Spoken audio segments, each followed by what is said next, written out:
This show is clean, pretty much. Mike's Daily Podcast. Episode 741. Hi, it's Mike Matthews, broadcasting from the last place on earth, located somewhere in Podcastro Valley, California. Today, will Benita get on the Disgruntled Fiddle Player, the Brewmaster? Plus, it's return of the feature into an interview where I'll speak with Mike from the San Francisco band called Thick Red Wine. And it's official, Facebook has decided that we're too stupid. Mike's Daily Podcast. To figure out what satire is. Hey, I haven't logged on to OkCupid. Mike's Daily Podcast. Oh yeah, that's because I closed up that account. And what is going on with you today? Are you dancing on the lawn? Did you know last show, Floyd the Floorman and John Deere the engineer said that I was attractive? And then I blushed from ear to ear because I don't usually get those kind of compliments. Mike's Daily Podcast. And I just wanted to say that it's good to be back. I went on Mike's a little vacay daily over the past couple podcast of days. And I went to Bodega Bay. And I was camping with Robert Owen Welsh of the segment Welsh on the World, which you have heard occasionally on the show. And I was there with his parents, and he has a dog. I got a dog. I got Basil the Boxer.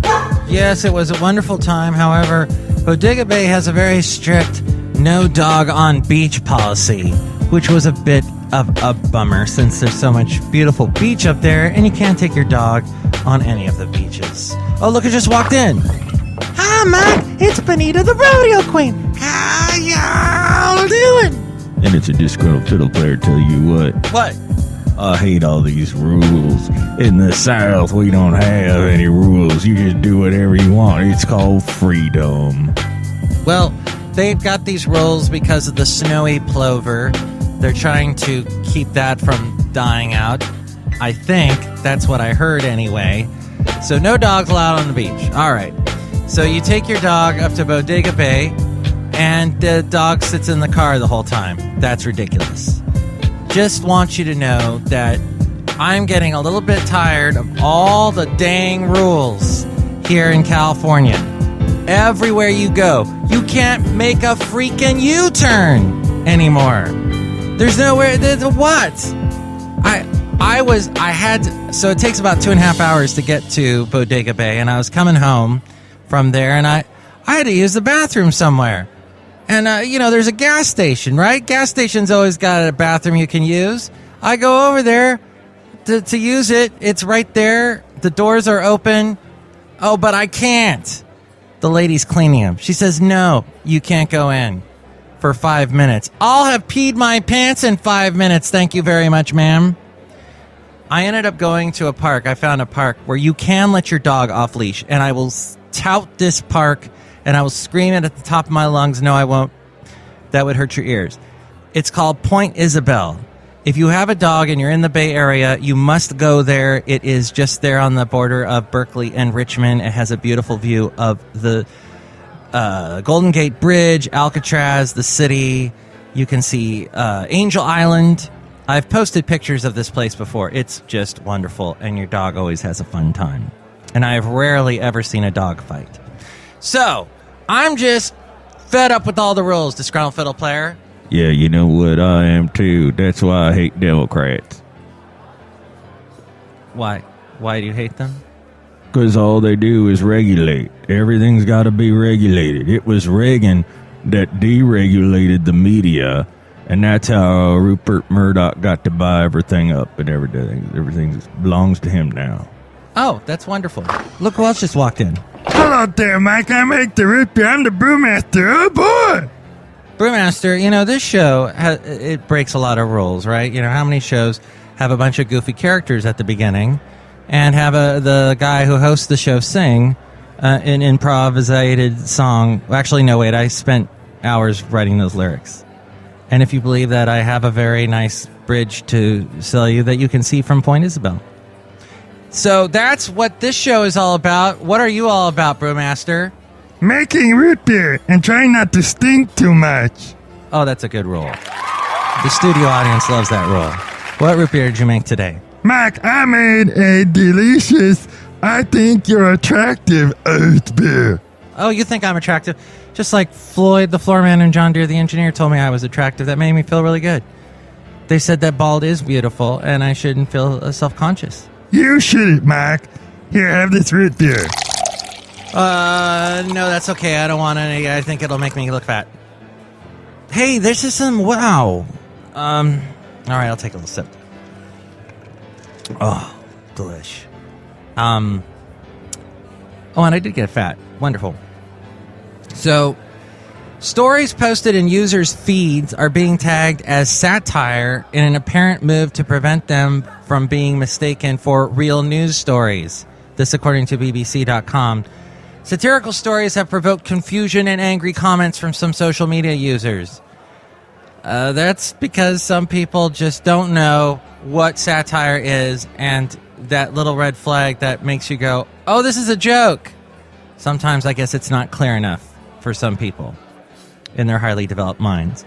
Facebook told the BBC that feedback from users has highlighted the need for the feature. Quote, we are running a small test which shows the text satire in front of links for satirical articles in the related articles unit in Newsfeed. This is because we received feedback from people wanting a clear way to distinguish satirical articles from others in these units. It is not clear how many satirical sites will have their content tagged in this way, or whether the trial will be rolled out permanently across the site. But they are often mistaken as real news stories, apparently. Like The Onion does a lot of satirical news stories, but they're often mistaken as real by social network users and even professional news organizations. An article entitled Tips for Being an Unarmed Black Teen in relation to the recent police shootings in Ferguson, Missouri, provoked some angry responses from Facebook users. A website called Literally Unbelievable catalogs incidents where satirical articles have been misunderstood. Last year, the Washington Post actually picked up a story that was actually the Daily Current's satirical story saying that Sarah Palin was going to join the Al Jazeera News Network. But Washington Post thought it was true. In 2012, a Chinese newspaper ridiculed for reporting an Onion article that jokingly named North Korean leader Kim Jong-un as the sexiest man alive, and Facebook has faced recent criticism of the management of its newsfeed feature. It emerged in June that it had manipulated the newsfeed of nearly 700,000 users to see how they would respond to emotionally positive or negative posts. But since we're all lifeline attached to Facebook, we allow them to do this stupid to us. What do you think about Facebook? What do you think about satire? Do you like it? Do you love it? Do you not understand it? Do you think that this crowd behind me is too loud and I should tell them to quiet down a little bit? Because they're so loud and so real.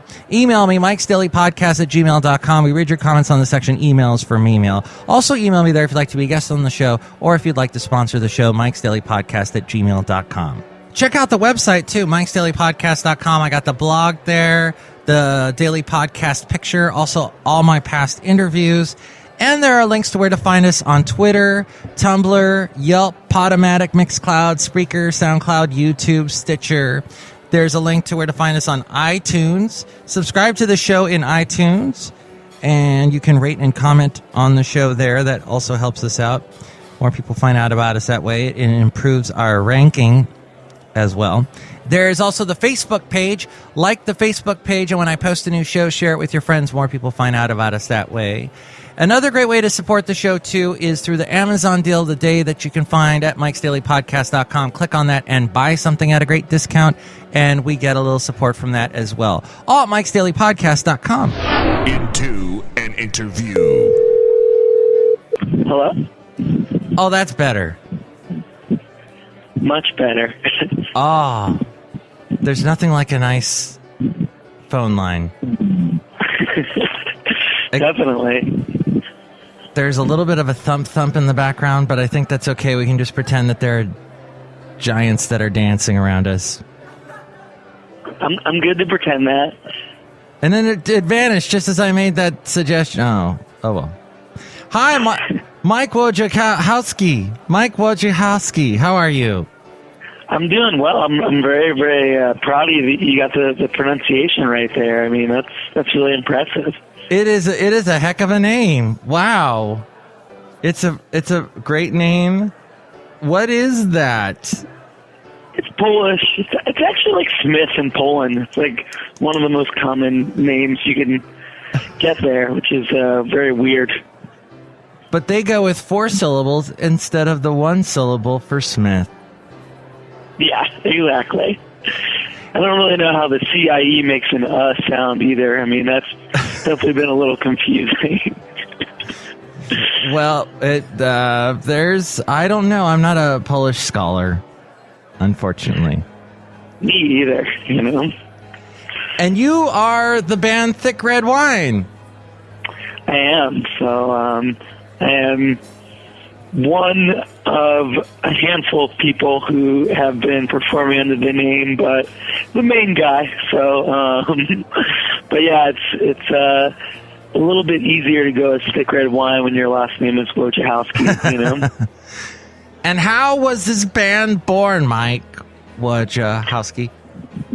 So, I mean, I basically have always been playing music since I was very, very young, and eventually, I guess maybe about 5 years ago, something like that, I decided that instead of just writing songs and then sending them to my friends, I should perform them for people. And basically, after I lived in Chicago for a little while, I moved to Austin to kind of make a go of it and be a professional musician, and that's where I went from Wojciechowski to Thick Red Wine, I would say.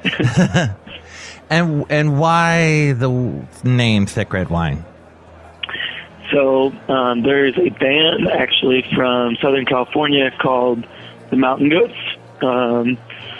Really, really great indie folk kind of band, and when I was sort of starting out, they were one of my favorite bands. They've been doing it for about 20 years, lots of releases and all kinds of different genres explored. So I heard one of their old songs that's called Sendero Luminoso Verdadero, and they have a line in it that mentions Thick Red Wine. So it's very sort of just random, you know, do a little theft and hijack it for myself. How did you like recording in Austin and being a performer in Austin? Yeah, it was really interesting. I mean, I'd never been to the South, and I've traveled a lot, so I just sort of decided that I was going to move down there, and I knew that it was a good music city just from talking with others who'd been there, and it was cool. It was definitely a very supportive environment where almost every bar you're at or every restaurant you're at is a music venue, so there is a degree of oversaturation maybe, where I'm sure if you're in LA and you work in film or comedy or TV, you feel like it's a little bit harder to sort of break through. There definitely is that vibe in Austin, but you know, it was kind of exhilarating to move there and say, well, I don't really know anyone here. I've never been here. And one of the ways that I'm going to be able to meet people and sort of explore the city is through just playing music. So lo and behold, it's been about a year since I left, and now I'm in San Francisco doing pretty much the same thing. So, Well, and you have the new Homesick EP comes out next month, and you recorded it in 2 awesome cities, right? You had San Francisco and Philadelphia. Yes, I actually only recorded it in Philadelphia. I did get some editing done here in San Francisco, so it's been worked on across 2 cities, but it's a project that, you know, I've been playing songs with a band and solo for the last year or so, and right before I decided that I wanted to move out here to San Francisco, I found a producer who was willing to have me in his living room and basement and record a handful of songs that I was doing with the band of friends that I had in Philadelphia. So it was very much just sort of a snapshot of a moment in time before driving out to California. Awesome. Wow. What a neat experience. You have experienced life, my friend. A little bit, you know. I mean, I think sometimes people are like, oh, you've gotten all these great experiences, taken all these risks, and I think maybe some of my closer friends have also been a little bit more aware to tell me when I'm being a little reckless. So, you know, it's been a whirlwind of moving here. I think it's my 7th city in 5 years, so I've been around, you know. Wow. Well, let's play the first song from the album Homesick, and it is called Marathon. It's the first single. This is a great song. How did it come about? Well, I have about 90 songs, and I am an overly ambitious person who's always trying to do a million things at once, and I think I had heard the phrase sort of seize the day, live in the moment too much, and realized that it didn't sync up with the way the life works for most people, which is that, you know, grinding things out, working slowly but surely, and having a sense of endurance, to me, is kind of a more admirable trait than the younger me's seize the day, live in the moment mantra. So that's how Marathon came about. Are the two are at odds with each other, seizing the day and...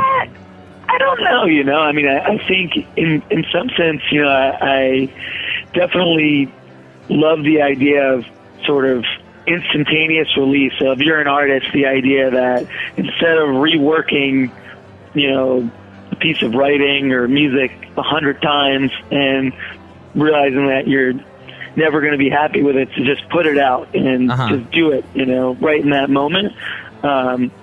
But I also love the idea of just a band who works for 3 years on a record and plays their songs and goes to the next city and doesn't sort of expect this kind of instantaneous explosion of, you know, life inspiration or events. Just the idea that, you know, kind of trudging through and doing your thing will have its own reward in that process. So you like which one better? I think I'm more of the slow grind, you know. Even though, ironically, I've traveled and lived maybe a little bit too instantaneously the last few years.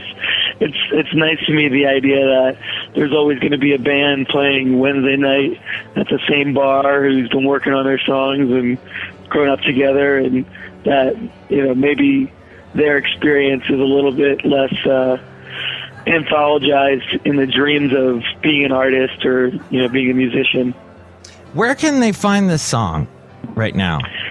You can find it at my Bandcamp. It is drink.thickredwine.com. Drink.thickredwine.com. And this is the song Marathon. It is Thick Red Wine, Mike Wojciechowski. And nailed it. I'm getting better at saying it the more I say it. And here it is on Mike's Daily Podcast. So I read a postcard from a girl I used to know. She asked some questions about my life. Never wrote her back. Didn't know what to tell her. No, I can't sell her my life. I can craft my story. Tell her everything is fine. Tell her I've been smoking life. No, she won't believe me anyway. Just wants me to say I'm alright. Tell her life is a marathon, and I've been counting my steps. Tell her life is a marathon. Don't know how much we have left.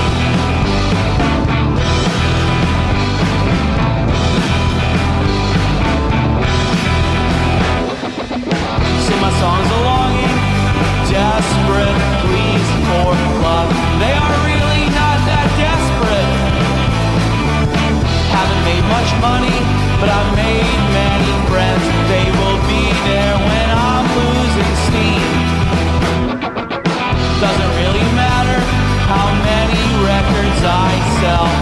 It doesn't matter, cause I won't let it. What would I wanna be? Someone can wonder. I'm happy being underground.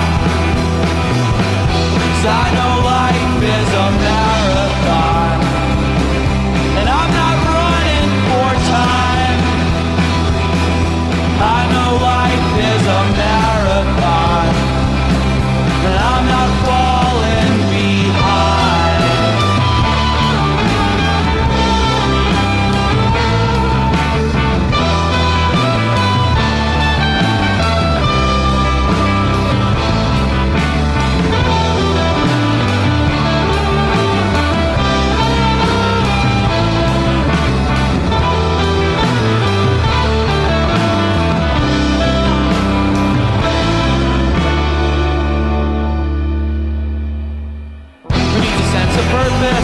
We all just need some trust. Find a path that is least chosen. Took me long enough to get my shit together. I'm better at owning my fate. Maybe I'm just wired to write these survival songs for all the ones who really need them. I can make a difference, one person at a time. I got bigger things in mind, but they can wait. Cause I know life is a marathon. I'm gonna lunge at the finish. Yeah, I know life is a marathon, but man, I'm in it to win it.